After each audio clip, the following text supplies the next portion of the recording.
Welcome to the Slop Farm. Enjoy the video. In this video, I will explain how to grow hot dog ingredients. We will explore the fascinating journey of cultivating every part of your hot dog, right in your own garden. From the bun to the frankfurter and even the condiments, you can achieve a truly homemade meal. This guide will walk you through selecting the best seeds, preparing your soil, and caring for your plants. Get ready to transform your backyard into a delicious hot dog haven.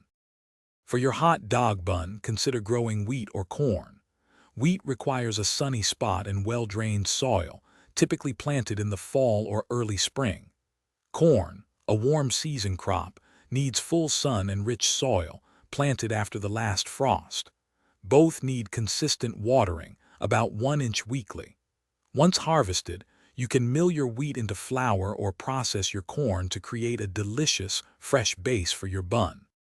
To create your garden hot dog, consider growing carrots or beets. These root vegetables can be prepared and shaped into delicious plant-based frankfurters. Plant seeds in loose, well-drained soil, ensuring they have ample space to grow straight. Consistent moisture is key, but avoid waterlogging. Harvest when they reach a good size, typically 6 to 8 inches for carrots or 2 to 3 inches for beets for the best texture. No hot dog is complete without its condiments. Grow juicy tomatoes for homemade ketchup, planting them in a sunny spot with rich soil. For mustard, cultivate mustard greens which thrive in cooler temperatures. Onions, planted in early spring, will provide that essential savory crunch. Don't forget fresh herbs like dill or parsley, easily grown in small pots, to elevate your garden fresh hot dog to perfection.